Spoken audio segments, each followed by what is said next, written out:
4. Réaction nucléaire provoquée.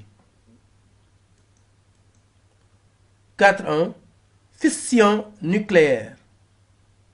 Il y a fission nucléaire lorsqu'un noyau lourd fissile capte un neutron puis se scinde en noyau plus léger. Exemple, l'uranium-235 est fissile.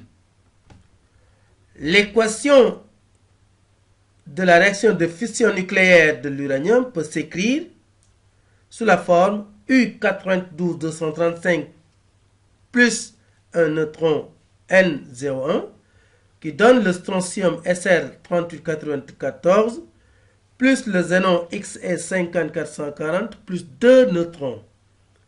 Et là, on peut vérifier les lois de conservation de Soddy. En ce qui concerne d'abord le nombre de charges, nous pouvons dire ici que 92 plus 0 est égal à 92 et que 38 plus 54 plus 0 est égal à 92. Conservation du nombre de nucléons. 235 plus 1 égale 236. 94 plus 140 plus 2 fois 1 est égal à 236. La fission nucléaire est à l'origine de la bombe A, une partie de la bombe atomique qui a été larguée le 6 août 1945 à Hiroshima au Japon. 4.2. Fusion nucléaire. Il y a fusion nucléaire quand deux noyaux légers se fondent en un seul, en émettant ou non une particule, comme le neutron, l'électron, positron, proton, etc. Exemple, l'hydrogène appelé deutérium H12 plus H13 qui est le tritium donne He24 plus un neutron.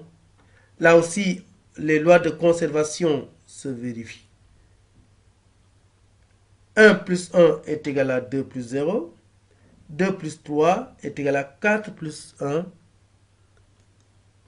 Cette réaction nécessite une très grande température. C'est une réaction thermonucléaire. La fusion nucléaire est à l'origine de la bombe H. Là aussi, l'autre partie de la bombe atomique. On dit souvent que la bombe H est le briquet de la bombe A. 5. Applications. Les centrales nucléaires. Les centrales nucléaires produisent de l'énergie électrique. Une centrale nucléaire est une centrale thermique disposant d'une chaudière utilisant la fission. 5.2. La datation. La radioactivité naturelle est utilisée comme outil de datation historique, préhistorique, géologique, etc. Le carbone 14 est radioactif. Il a permis aux anthropologues, aux historiens d'apprécier l'âge d'objets anciens. Et là, on rend hommage à Cheikh Anta Diop avec son laboratoire de carbone 14 à l'IFON, Institut fondamental d'Afrique noire au Sénégal. 5.3. Applications médicales. D'abord, dans la radiothérapie, les radiations ionisantes peuvent détruire les cellules tumorales et constituent ainsi une thérapie efficace contre le cancer. Dans le dépistage des maladies,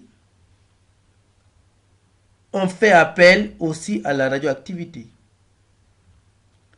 Dans l'imagerie médicale, par exemple, la scintigraphie est une technique d'exploration inoffensive pour l'organisme humain. Elle consiste à injecter un produit radioactif appelé marqueur, repérable par son rayonnement. Ce produit se fixe de façon passagère sur des organes cibles. Elle permet d'une part de détecter facilement une tumeur et d'autre part de réaliser des images qui donnent des informations sur la forme de l'organe, mais aussi sur son activité.